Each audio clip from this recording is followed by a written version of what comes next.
Hello to you and welcome to Inside the Americas. I'm Stuart Norval. Here's what's coming up for you on today's show.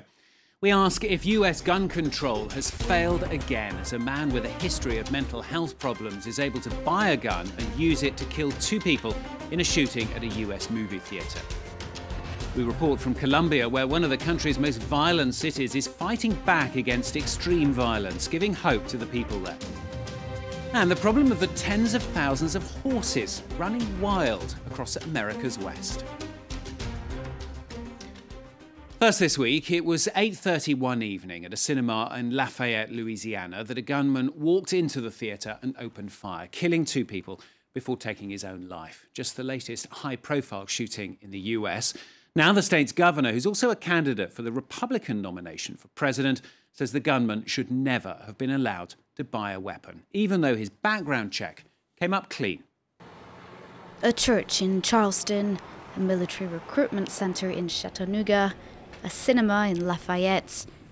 3 mass shootings in the US in 6 weeks, 3 gunmen and 11 people killed, bringing the gun control debate squarely back to centre stage. But for the first time in over 20 years, polls are now saying that in the US, there's more support for gun rights than for gun control. According to popular opinion, if everyone were armed, everyone could protect themselves and there would be less mass killings. 57% of Americans believe that carrying a gun can save them from attack. The association's arguments which defend carrying an arm, the NRAs, are getting through, and Americans are effectively saying that mass shootings are occurring in places where there are no guns, and that if teachers or priests were to be armed, these shootings perhaps would not take place. That's how some see it, and certainly many of them support the NRA's reason. According to a study by the National Bureau of Economic Research, pro-gun lobbies are so powerful and their supporters so active that Democrat senators defending laws to control gun sales have been known to change their position when elections come around. Republicans, though, don't budge on the issue. If you're a Democrat in Texas and you know that people's opinion there is very favorable to the Second Amendment, even though you're a Democrat, you're going to be pro-gun rights. But on the other hand, there are certainly no Republicans in favor of gun control, or very few. For reform to happen, not just a Democrat president is needed, but a Democrat Congress. All the same, if a majority of Americans are opposed to gun control in general, their views change when the questions get more specific. Over 60% of those asked said assault rifle sales should be banned, and almost as many said they wanted the same done with magazine ammunitions. At least 80% are in favour of background checks on those wishing to purchase an arm. If such checks were made mandatory throughout the country, John Russell Hauser, who had a history of domestic violence and mental problems, would never have been able to buy the weapon with which he shot dead 2 women at the cinema in Lafayette. Now, the sheer magnitude is truly shocking. The words used by Amnesty International in Mexico to describe the discovery of 129 bodies in clandestine graves. They've been found in 60 different graves between last October and this May, mostly by volunteers, in fact, who've been hunting for the missing 43 missing students who disappeared after a deadly clash with police in the city of Iguala. None of the corpses have, though, been matched to the missing students.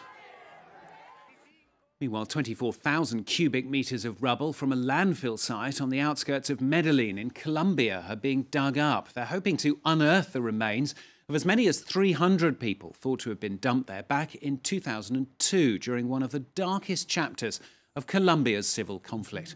Deaths came as the president tried to repel leftist rebels, but as the military retrenched, the void was filled by far-right militia fighters, and allegations of killings of civilians multiplied.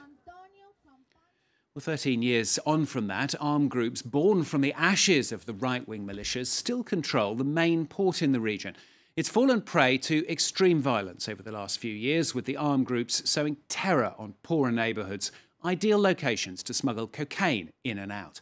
In one area, though, a civil resistance has started up, giving hope back to the residents. Pascal Mariani and Ferdinand Van Tetz have this report. In Buenaventura, they call it the Road of Peace. It's like an oasis at the heart of a city engulfed by violence.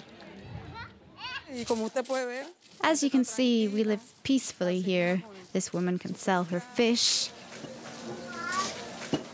People can play dominoes. It was a little more than a year ago that the residents of Puente Nairo, tired of being at the mercy of armed gangs, decided to proclaim their neighborhood a humanitarian space. The violence had reached insane levels. Over there, where the dog's lying down, is the place we call the slaughterhouse. A lot of people were killed in there. We could all imagine what was going on inside because of the screams we heard.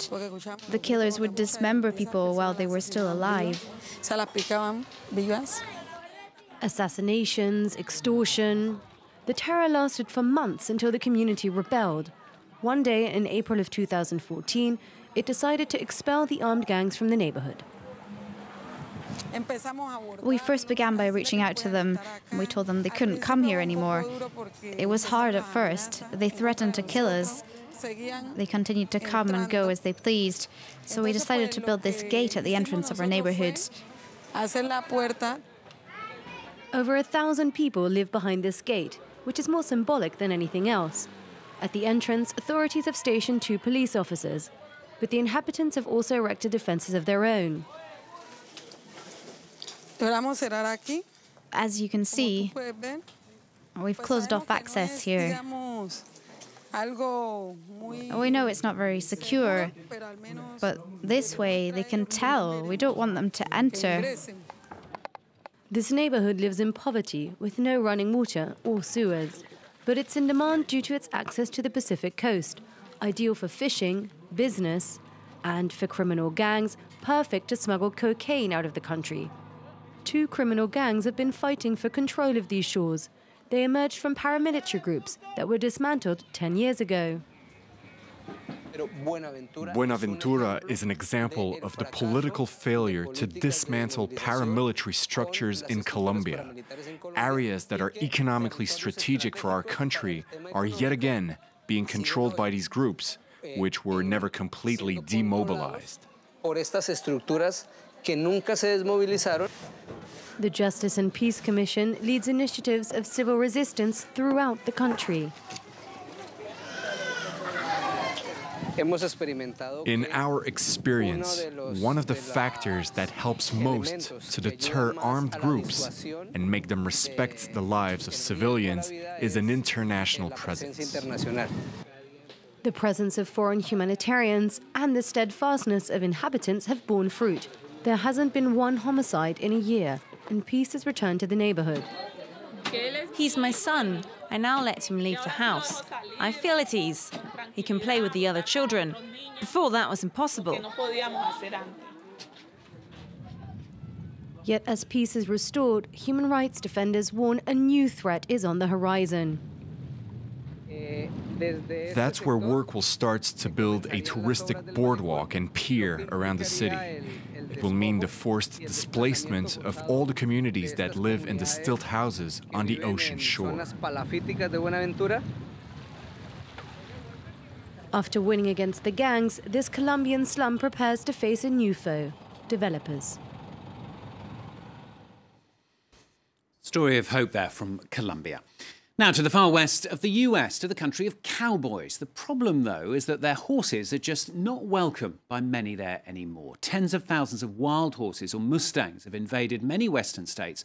Their numbers predicted to swell to up to 150,000 in 5 years' time. They're causing a lot of damage, but the law forbids their killing. Claire Williams has this report. They're an icon of the American West. Wild horses galloping freely across its wide-open plains.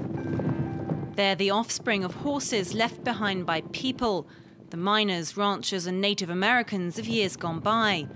But now there are too many Mustangs. Herd sizes can double every 4 years. They're in great shape, good condition. Very productive year this year with all the grass. Probably about 2 months old. Scott Fleur works for the Bureau of Land Management, and he's very worried about wild horse overpopulation. They have no natural predators. The horses will chase the cattle away from the water, and so it can upset folks like the ranchers that have the cattle. And so it's important to keep horses in a proper number, a proper balance with the land.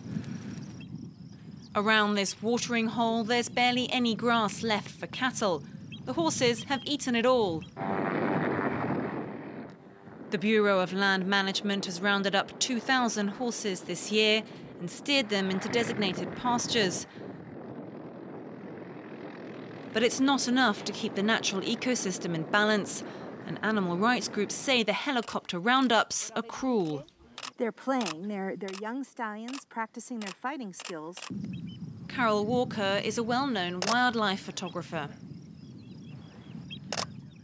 It is the saddest thing on earth to see one of these horses that you've seen free, interacting with their family, and then in a pen, separated from their family forever. Another solution could be putting the horses up for adoption, but training wild horses requires time and expertise and doesn't always work. I'm going to approach her. Sterilization programs have largely failed. The horses need to be re-sterilized every year. The trouble is they roam freely across huge areas.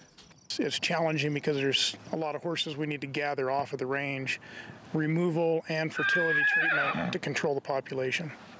It's costly, and there's lots of horses. With food and water stretched between the horses and cattle, local ranchers are asking for tougher measures. We need to be able to sell the horses through public auction. We need to be able to euthanize them. We need to be able to sell them foreign and abroad to markets for human consumption. It's illegal to kill the mustangs, and the authorities are running out of solutions. They've invited anyone with an idea to come forward and make a formal proposal. Beautiful animals there in the US West. That's all the time we have for this week's Inside the Americas. Another edition, of course, next week.